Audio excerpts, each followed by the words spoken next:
Has anyone else noticed that reports of heart attacks and strokes have suddenly become more frequent lately? In 2023, a man in his 20s while on the toilet suffered a sudden fatal heart attack. In 2024, a 29-year-old guy had a sudden myocardial infarction after getting enraged from an argument with a coworker. In 2025, 35-year-old singer Pu Jiang and Zhao Han, founder of For the Ocean, both due to heart attacks, passed away suddenly. If you've also ever felt emotionally agitated during intense exercise or while pulling an all-nighter and experienced chest tightness, chest pain, or shortness of breath, please type "I have" in the comments. Don't just think you can tough it out and it'll pass. You might just kick the bucket.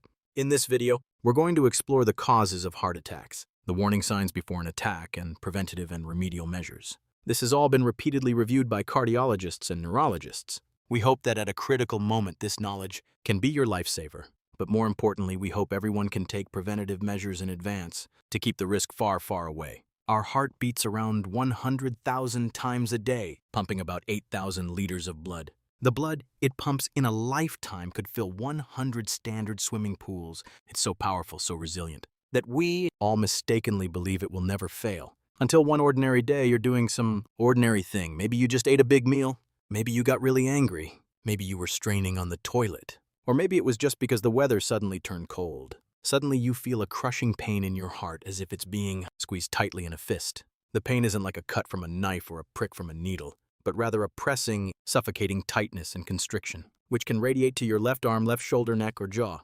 At this point, you are very likely experiencing angina. If you experience the symptoms above, and they last for more than 15 to 20 minutes, and it doesn't get better with rest or nitroglycerin, then it's highly likely you're having a heart attack. At this point, do not under any circumstances move around randomly. And don't even think about calling a cab or driving yourself to the hospital. Please call 112 immediately, right now, instantly. Do not delay your chance for treatment. Here's another thing, a set of CPR procedures. If you have someone with you, you can screenshot this and send it to them. If cardiac arrest does occur, this might give them a fighting chance to survive. The bad news is that necrotic myocardial cells currently cannot be regenerated. The even worse news is a significant number of patients with silent heart attacks don't present with typical symptoms. This is especially true for the elderly and diabetic patients, who might only show symptoms like nausea, dizziness, or even a toothache, which are easily ignored. So why do we get heart attacks? A heart attack, in many cases, isn't some sudden random accident. It's the culmination of decades of buildup. The main culprit behind the scenes is coronary heart disease, or more formally, coronary atherosclerotic heart disease. Our heart is responsible for pumping blood to the entire body, and the coronary arteries are responsible for supplying blood to the heart itself. Atherosclerosis of the coronary arteries happens when yellowish oatmeal-like fatty deposits build up inside the lining of these arteries, forming plaque. This leads to the narrowing or blockage of the coronary arteries, causing the heart muscle to be deprived of blood and oxygen. The typical symptom for most cases of coronary heart disease is also chest pain, but it's usually not as intense as a heart attack, and it doesn't last as long. It can usually be relieved with rest or medication. So how does atherosclerosis form? The inner lining of a normal blood vessel is smooth and tight, making it hard for lipids and other impurities to get in. But as we age, our blood vessels gradually get older too. At the same time, factors like high blood pressure, high cholesterol, diabetes, and smoking all damage the endothelial cells, causing injury to the inner lining of the blood vessel. This is the very first step in causing atherosclerosis. When the inner lining of your blood vessels is damaged, lipids like low-density lipoprotein cholesterol will seize the opportunity to accumulate on the inner wall of the vessel. Bit by bit, it all adds up, forming plaques one by one, which gradually lay siege to the heart. Some of these plaques have less lipid and are thick with fiber, making them solid and stable like a hard biscuit. Others are full of lipids with a thin fibrous cap like a fragile pouch ready to burst. Once a plaque ruptures and forms a blood clot, completely blocking the blood vessel, it can lead to a heart attack, a stroke, or other catastrophic consequences. Strokes and coronary heart disease, which are primarily caused by atherosclerosis, consistently rank among the top 3 deadliest diseases worldwide. The number of deaths caused by these conditions each year is about 18 million. It's safe to say that's pretty terrifying. So how can we reduce these ticking time bombs buried in our blood vessels? High blood pressure, diabetes, as well as obesity, and the damage from smoking? We've already covered the prevention of these before. If you're interested, you can go back and check out that video. In this episode, we're going to talk about one of the most important risk factors for atherosclerosis, high blood lipids. Dyslipidemia, as the name suggests, means that one or more types of lipids in your blood are at abnormal levels. This includes total cholesterol, triglycerides, low-density lipoprotein cholesterol, and so on. Low-density lipoprotein is the main culprit that seeps into the inner arterial wall and continuously stirs up trouble in there. Furthermore, abnormal blood lipid levels are also closely linked to the onset and progression of high blood pressure and diabetes. These three are like a gang of villains working together, increasing the risk of developing atherosclerosis. So the dangers of abnormal blood lipid levels are not to be taken lightly. In the 20th century, the age-standardized death rate from coronary heart disease in the United States reached a turning point in 1968 and began to decline. From 1980 to 2000, it dropped by over 40%. Of that controlling risk, factors contributed 44%. The biggest contribution came from the reduction in total cholesterol levels, which accounted for 24%. Unfortunately, however, the prevalence of dyslipidemia among adults in China has remained stubbornly high. Monitoring results for cardiovascular diseases and their risk factors among Chinese residents show that for adult men in China, the prevalence of dyslipidemia is 46.1%, while for women it's 29.6%. In stark contrast to this are the extremely low rates of awareness and control at only 11.7% and 4.8%. That's not even 1 in 10. So why are blood lipid control rates so low? For one, in its early to mid stages, dyslipidemia has almost no obvious symptoms, so it's not easily detected. On the other hand, even if some people get a checkup and find their blood lipid levels are normal, they might not actually be in the clear. Let's take low-density lipoprotein cholesterol, or LDLC, as an example. For an average person who's in the low-risk group, an LDLC level below 3.4 is considered normal. But if you have high-risk factors like smoking, diabetes, obesity, high blood pressure, or chronic kidney disease, then you might be in a medium to high-risk group, and your LDLC needs to be kept below 2.6. And if you're in the very high or ultra-high risk group because you've had a heart attack or a stroke, then your level needs to be controlled below 1.8 or even 1.4 model. In other words, whether your blood lipid levels are on target needs to be determined based on your individual risk for atherosclerosis.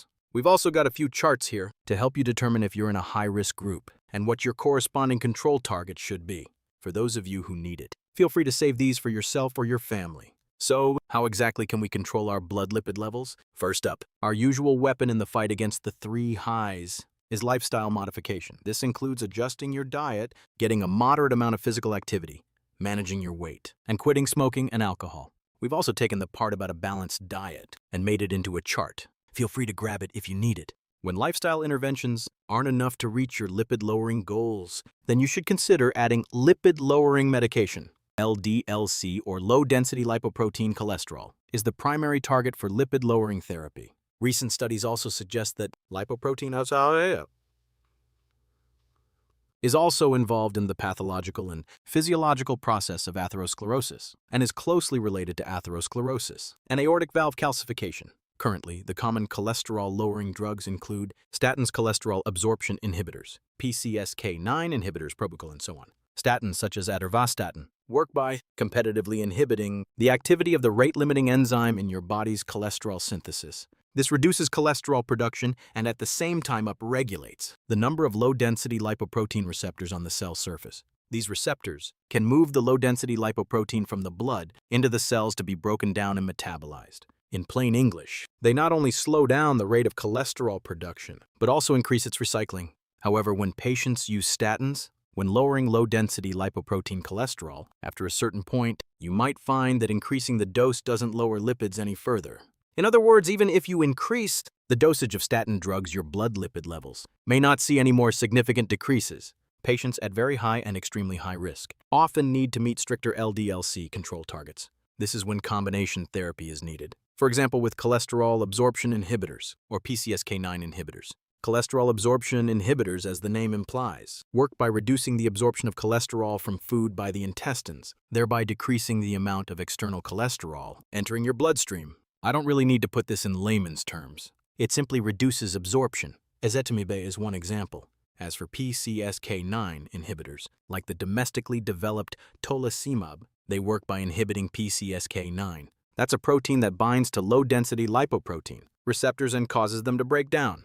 This reduces the degradation of LDL receptors, which increases the number of LDL receptors on the cell surface and promotes the clearance of LDLC. In layman's terms, it's like protecting your star player. The receptors don't get worn out as fast, so they can keep working consistently and effectively.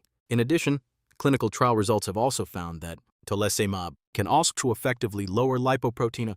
In recent years in the field of innovative medicine, many domestic manufacturers have been making great strides. We hope to see more high-quality original drugs emerge to provide more options for clinical treatment. Of course, which specific drug to use and whether combination therapy is necessary should all be based on your doctor's advice, because even the most widely used statin drugs can sometimes cause adverse reactions. In addition, clinical trial results have also found that tolesimab can also effectively lower lipoprotein A. These mainly include liver problems and muscle complications. So you shouldn't just take them without a doctor's advice. If you feel unwell while taking them, you need to see a doctor right away.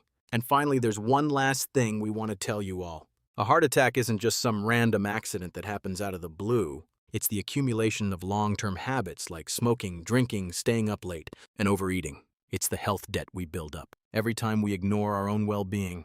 It's a reminder that while our hearts are strong, they aren't indestructible. And while life is resilient, it's not an endless resource. But it's never too late to make a change. And for those of you with normal cholesterol levels, we want to stress again the importance of lifestyle changes. I know we sound like a broken record, but this universal prescription is really just that important. If you're sick, it can help treat your illness, and if you're healthy, it can keep you that way. It has the fewest side effects, and it's affordable too. There's no treatment in the world more cost-effective than prevention. And for those of you who already have plaque, there's no need to worry too much. As we get older, it's not uncommon for some plaque to appear in our arteries. Even if you make all the lifestyle changes we just talked about, that can only slow it down, not prevent it completely. After all, people get older, and our blood vessels age right along with us. So if you do have plaque, instead of panicking, it's better to take it seriously and manage it. And like we said, it's never too late to make a change. All right, that's everything for this video. If you found this useful, or if it helped you out in some way, be sure to follow us. That way you can learn more about medicine. If you found this useful, or if it helped you out in some way, be sure to follow us so you can learn more about medicine.